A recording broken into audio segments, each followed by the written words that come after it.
मैं स्वागत करती हूँ। और अच्छी बात ये हमने देखी है अभी सब आपके समाचार में ही कि सभी लोग सहमत हैं, लेकिन इसमें जो चीज़ों की लोगों को शंकाएं हैं उन शंकाओं पे भी चर्चा हो जानी चाहिए। और किसी भी धर्म या मज़हब या वर्ग की महिलाओं को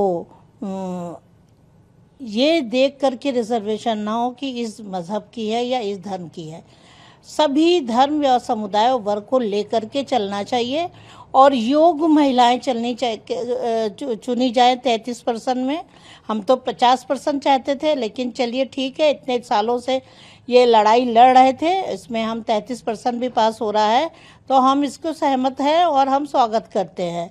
लेकिन हम चाहते हैं कि योग्य महिलाएं आएँ, शिक्षित महिलाएं आएँ, संघर्षशील महिलाएं आएँ, परिवारवाद ना हो, आंकड़े पूरे ना किए जाएं, निष्पक्षता हो और पारदर्शिता हो, ताकि महिलाओं को का सम्मान और स्वाभिमान जो कहीं ना कहीं टूटने लगता है या उनके साथ में कभी कोई घटना हो जाती है और वो अपने संघर्ष से वो दोबारा खड़ी होती है, तो उनको सम्मानपूर्वक उनको भी जगह मिले और वो देश के लिए, समाज के लिए, परिवार के लिए एक गौरवशाली भूमिका निभाए। कितना जरूरी था आपको लगता, कितनी जरूरत आप समझती थी इसकी? हम इसकी बहुत ज़्यादा ज़रूरत समझते थे, क्योंकि महिलाओं को सिर्फ झंडा और डंडा और नारेबाजी ही न लगाई जाए, नारी को भी रिजर्वेशन मिलना चाहिए।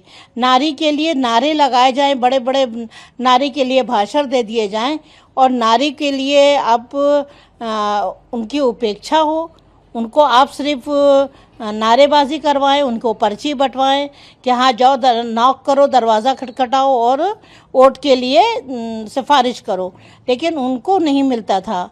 तो ये मैं चाहती हूँ कि नारियों को भी मिले और जो भी देश या जो भी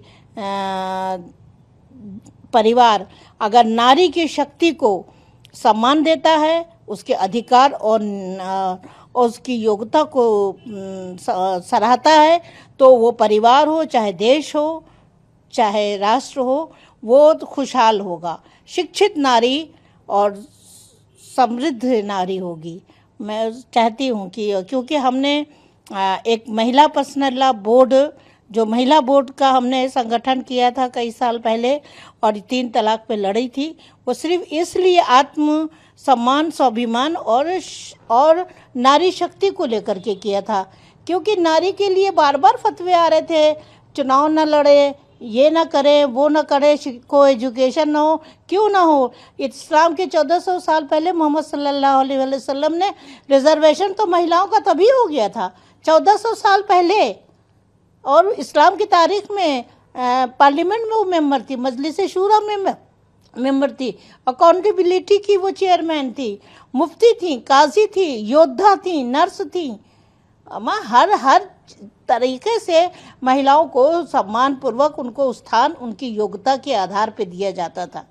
तो इसलिए अगर ये देश में अगर इस तरह से रिजर्वेशन होकर न्याय प्रिय तरीके से, निष्पक्षता से, पारदर्शिता से सभी धर्म समुदाय और वर्ग की महिलाओं को जो संघर्ष करती आई हैं, थाने चौकी में संघर्ष किया, सड़कों पे आंदोलन किया, आप उनसे सिर्फ आप डंडा उठावाएंगे, नारेबाजी करवाएंगे, आप उनकी योग्यता को नहीं इस्तेमाल करेंगे।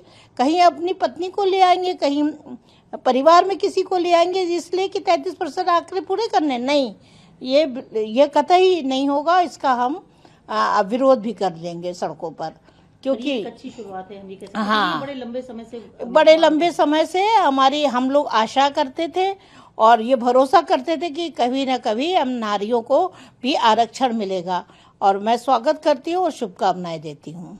मैं इस बात को नहीं मानती हूँ, क्योंकि अगर किसी भी धर्म व समाज की महिलाएं अगर वो शिक्षित है, योग्य है, संघर्ष कर रही, चाहे मुस्लिम हो, चाहे हमारी हिंदू बहनें हैं, वो किसी भी कास्ट की हैं, अगर वो योग्य है तो उनको सभी राजनीति पार्टियां ईमानदारी से उनको रिजर्वेशन दे।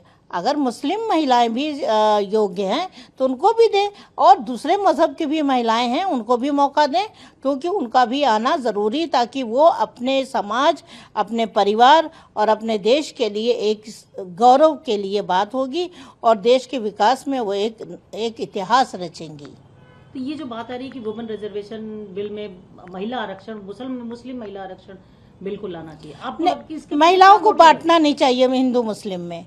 आप धर्म के आधार पर रिजर्वेशन नहीं करें, आप धर्म के आधार पर ना करें, बल्कि आप समुदाय और वर्ग की महिलाओं को ले, जो हर समुदाय की महिलाएं योग्य हैं, न्यायपालिका में, कार्यपालिका में, विधायिका में, और गैर सरकारी संस्थाओं, चाहे सरकारी संस्थाएं हैं, आप उसमें भी लें। सिर्फ सरकार अपने ही सरकारी संस्थाओं में ना ले, बल्कि राजनीतिक पार्टियों को चाहिए कि जब अपनी सरकार बनाए तो वो हर क्षेत्र में, हर संस्था में महिलाओं को 33% आरक्षण मिले, चाहे वो सरकारी हो चाहे गैर सरकारी। कहती हूँ इसमें बाधा ना डाली जाए। अगर आपकी भी सत्ता थी, आपकी भी सरकारें बनी हैं, तो आपने भी क्यों नहीं रिजर्वेशन कर लिया? आपको भी कर देना चाहिए था। जब ये सब नहीं हुआ था अब तक, तो अब हो रहा है, तो उसमें सब लोग समर्थन करें और उस पर जवाबदेही मांगी जाए कि आपने किन किन समुदाय और किन किन वर्गों को दिया। सिर्फ सरकार की जिम्मेदारी नहीं है, और भी अदर राजनीतिक पार्टियां जब टिकट दें तो महिलाओं के आंकड़े 33% होने चाहिए।